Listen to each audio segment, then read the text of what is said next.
Hi guys, and welcome to another edition of Zupo's SEO Talking Tea. I've kind of taken a hiatus from the Zupo Talking Tea channel just because in California and Orange County we've been having kind of a heat wave kind of come by, and then we had some fires, and the fires are actually still going on. So I took about 2 or 3 weeks break, but again I'm back and we have some more videos. So please expect some more videos moving forward. It was just a small break. We're not done just yet. But again, today's conversation is what is an orphan page and is it good for SEO? An orphan page is kind of more on the technical side of SEO. And if you're reading SEO a lot, you may read it here and there. And I feel like orphan page is not one of those that is as understood. So we're going to go ahead and talk about that today. But before we begin, this is Zupo's SEO Talking Tea. I want to introduce the tea we have today.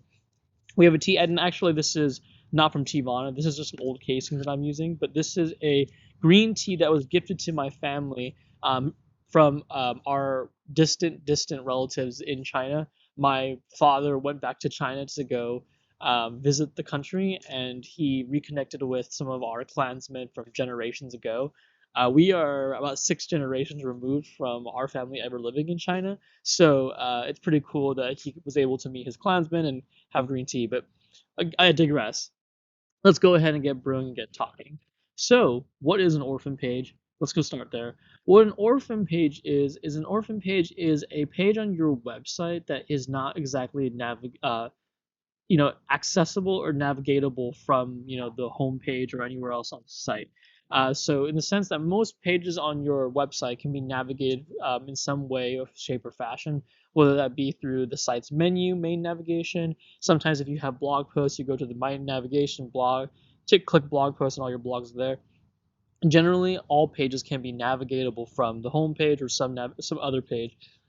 Orphan pages are made specifically in the sense that they cannot be accessed from anywhere. And sometimes this is accidental and sometimes this is on purpose. Sometimes when it's accidental, you're just creating a new page and then you forget to kind of include it in your site's architecture. And so you're not adding it to navigation, you haven't added any internal links, therefore no one can really get to it unless they knew the URL. So the difference is, and I want to focus there, is it's not like the page isn't live. It just means that if the only way someone could access it if they knew the URL or went directly to that URL. The other way you could do it is they could find it on Google and click directly into that page. But the main point is the only way you're getting to that page is directly onto it. Now you can do that, like I said earlier, accidentally. Now a lot of companies will do it on purpose, and the reasons are many. Sometimes you want to create a landing page for your paid advertising, and you don't want your normal visitors to access it because, for example, you're running a Facebook exclusive deal, and so you're running Facebook ads driving people to that page. You don't want anyone else but those Facebook traffic to access it, so you create an orphan page, and then you don't want anyone to access it. So it can be on purpose and not in a bad way. I think the word orphan has a negative connotation, but you have to understand that there is a way and a flexibility with every strategy. So with orphan pages, they can often be used in a paid advertising sense, where orphan pages are not recommended to be used, but people still will do it, and sometimes there is value to it, sometimes, but most of the time there isn't, is when you're trying to rank for multiple keywords and you want the page to rank, but you don't want your normal users to navigate to it. That is something that a lot of SEOs would do back in the day.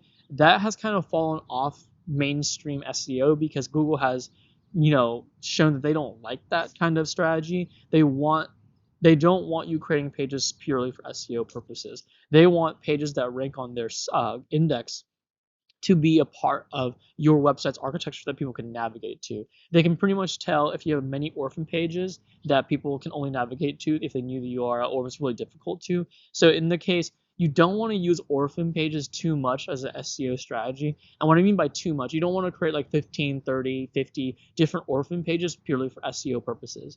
You can create, 1, 2, 3, 4, 5, maybe in that sense if you're just trying and testing, but orphan pages aren't a great long-term strategy. You really need to be having the orphan pages become not orphan, and the reason why they're called orphan is because they're cut off from the main site. You can't navigate to it. You need to connect the two so that you can navigate it from somewhere on this website. And you can find many ways to do it. Just get creative with your main navigation. But in the sense when we're strictly talking about SEO, because You can use orphan pages for PPC and everything like that, but when strictly we're talking about SEO, orphan pages should be used sparingly. I mainly use them for experimental and testing purposes, and then when we test, we get some results, then we kind of blow it up into a whole section of the website. So that's what an orphan page is, and that's how it affects SEO. If you're kind of wondering if you have an orphan page, the easiest way is to go onto that page and see if there's any way you can navigate to it. And the easiest way to tell if you can navigate to it is whoever built it, did they add any links that go into that page? You can use some technical tools like Screaming Frog, Sitebulb, and these other technical tools kind of do that as well. But generally, I find I don't even need those tools to know that if a page is orphaned. You can pretty much usually just tell. But if you want to be 100% sure, use those tools, and that they'll be able to be helpful. So hopefully that was valuable, guys. Orphan pages get talked a lot about in SEO literature, and I think it's something that it's worth understanding what it actually is. If you guys found the video valuable, please like and subscribe. If you have any questions, please feel free to comment, reach out to us, and I hope to see you guys again soon. Thanks, everybody.